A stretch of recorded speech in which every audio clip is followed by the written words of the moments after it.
Welcome back to the channel, everybody. This is Kodeations. In today's video, we're gonna be diving back into some Cookie Run Kingdom, and I'm gonna be bringing you guys some tips and some tricks for the brand new Cookie Alliance game mode. Without further ado, let's dive right in. Diving right in, ladies and gentlemen. So this is gonna be the brand new Cookie Alliance game mode. Guys, we talked a little bit about this in a previous video, and this did just drop in the brand new recent update for guild overhauls. Right off the bat, Cookie Alliance requires you to have 5 different cookies on 5 different teams for a grand total of 25 individual cookies. Now, I know that 25 cookies does sound like a lot, especially for a lot of new players diving into the game, but just know you can utilize things in this game mode like the beacon, for instance, to then really help out and boost your cookies to level 60 to just give you a little bit of an edge. However, though, when it comes to the beacon, it's not all what it's cracked up to be. Taking a look at the individual beacon here, we've basically got 2 different effects. The Beacon of Valor for effect 1 is going to be, as it says, all cookies are invigorated with courage and becomes level 60. So yeah, essentially it's going to boost all of your cookies that you have available or already unlocked through the gacha system to build teams out of to level 60. However, it does not level up their skills to level 60 or unlock all of the topping pieces available for you to build all 5 toppings for a set. And then effect number 2 here that we've got, and that's going to be the number of max level cookies between 5, 10, 15, or 20 will essentially give you additional time in what they call blast mode. And then essentially blast mode is just the ability for you to just run through and just kill and hit anything in your pathway. We've seen that several times through like different modes like world exploration and stuff, well, they're bringing that here in the Cookie Alliance. So essentially, based on the number of cookies that you've actually used star jellies to level up to level 60 will then give you a certain amount of that blast mode seconds. At max level 20 cookies here, this effect does give me plus 14 seconds in blast mode, so basically allowing me to clear those early level waves very, very fast and efficient, then thus increasing my overall score. And then diving into the third thing we've got for Beacon of Valor, and that's going to be talking about 7 days versus a 28-day boost. If you see here, 7 days is going to cost you 500,000 gold, and then a 28-day boost is going to cost you 2 million gold overall. Now, I want to give a massive shout out to Andy Z here because, again, he has put together some math for us, but nevertheless,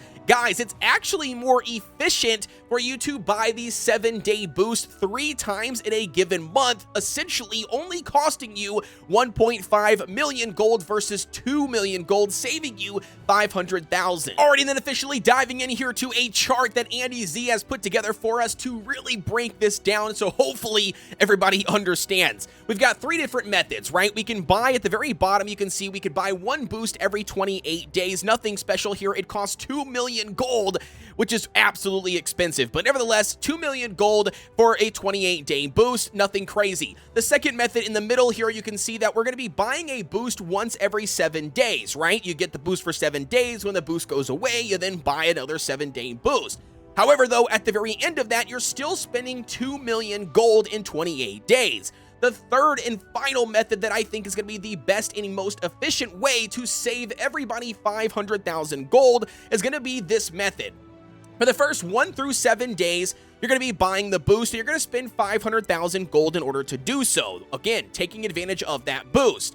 However, you're going to be utilizing and consuming all 6 of your Alliance tickets. If you guys don't know, it literally takes 12 hours to regenerate 1 ticket, and the max number of tickets that you can regenerate at one time is going to be a total of 6. With that math being said, basically it's going to take us 3 days to generate a total of 6 tickets. So the idea here is basically these 3 days, day 8 through 10, you are not going to run the Cookie Alliance. Instead, what you're doing is you're waiting those 3 days to generate all 6 of your tickets back. Once you then have generated all 6 of your tickets back and you are ready to go, that is going to be where you will buy your second boost. That's going to be starting on day 11 through 17, for instance. You're going to buy the boost on the 11th day, and then that is going to then carry out to the 17th. You'll have the boost. You'll spend another 500,000 gold, and then again, just like we did the first round, on day 18, you are not going to buy another boost. Instead, what you're going to be doing is, again, waiting 3 days day 18 through day 21, waiting for those 6 tickets again to regenerate. Once they have a fully populated to 6 tickets, then once again on day 22 here, you are going to be buying another boost, making your boost 3 boosts total overall for the entire 28 days, and only accumulating basically 1.5 mil that you're going to be spending versus a 2 million. So again, just a very easy and efficient way for you guys to spend that gold. Do not make the mistake on buying a 28-day boost because you're just going to be wasting 500,000 gold. Instead, try to really strategize and utilize your tickets most efficiently, and then do not run it until you generated all of those tickets, saving you that additional gold. Alrighty, so now that we've officially broken down the Beacon of Valor and gave you guys some tips and some tricks when it comes to utilizing it the most efficient, let's dive in here and let's take a quick look at some team compositions and some things that you need to know. The very first one up is, again, as I already mentioned in the intro, it's going to be requiring 5 different teams to be built with 5 cookies each for a grand total of 25 cookies. And as I mentioned, guys, that is a lot of cookies. I will do a more in-depth video talking about the best team compositions to run in this game mode. I'll probably drop it tomorrow or the next day, so stay tuned for that. Make sure you are subscribed to the channel and you got the notification bells turned on. But nevertheless, one of the biggest things to note here about your team, and that's going to be they do max out to level 60 utilizing the Beacon of Valor. However, it does not max out the skill powders or give you guys the full amount of toppings that you can unlock, because that means each cookie has to be level 30. So to give you guys an example here, if I drop Seafaring out, and we're just going to put anybody down here that I have that's under level 30, because I just want to make sure that you guys understand how this essentially works.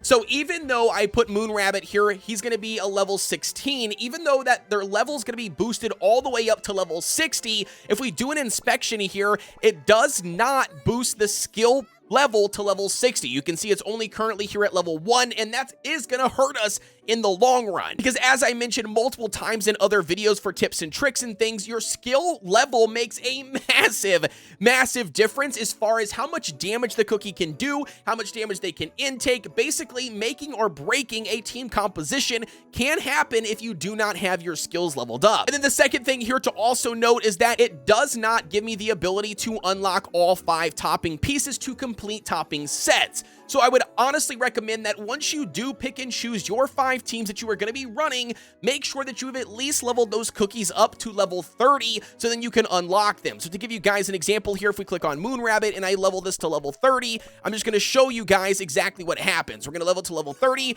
Boom. As you can see, now we've got all 5 available topping pieces, because then now we can officially complete topping sets, even though they are not really ideally level 60. Alrighty, and then diving in here into another thing I want to mention when it comes to a great tip or trick, and that's going to be exactly how to get scored, I guess, in Cookie Alliance. So the first way here is going to be defeating monsters to obtain points. Defeating a boss monster will grant you more or additional points. Secondly, that's going to be obtaining wave combo points for clearing waves without losing a team. And then third and final here is going to be every time you clear a chapter, you will earn points depending on your chapter's clear time record. The shorter it takes you to clearing a chapter, the higher the points that you will earn. So essentially here we've got 3 different things. The first one is going to be anything and everything that you kill via these waves, and then underneath those chapters are going to generate some sort of points besides summoned creatures. The second part is going to be bosses award you bonus points for beating those, and then third and final is going to be based on how fast you clear those waves, aka resulting in how fast you clear those chapters,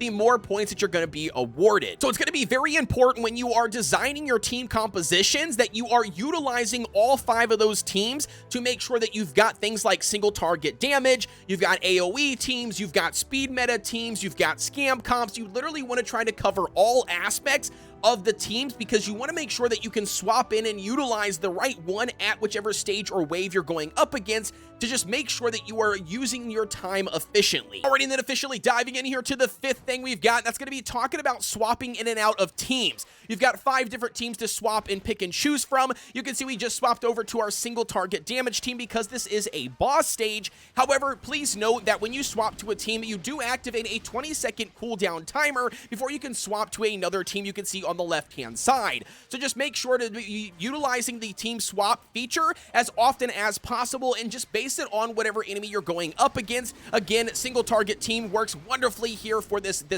boss, but at the end of the day, just swap to whatever team works best for you and adds to the overall survivability. And then the last thing here, guys, definitely do not let your teams die as much as possible. Going into another wave, even if you've got one cookie alive, still will give you guys additional bonus score because you made it to that next wave, even if you can't beat the wave. So absolutely try to keep them all alive and swap teams when you need it the most. With that being said, ladies and gentlemen, that is going to conclude today's video. As always, don't forget to like, comment, and subscribe. We cover anything and everything Cookie Run Kingdom related, and we will have that video coming out in the next coming days talking about 5 compositions that you should absolutely build for this game mode. Also, guys, don't forget we've got a Discord link provided down below in the description. We'd love to have you over there. We've got 6,000 players already that are always active and always looking to help out anybody and everybody. And with that being said, guys, I'll see you on the next one.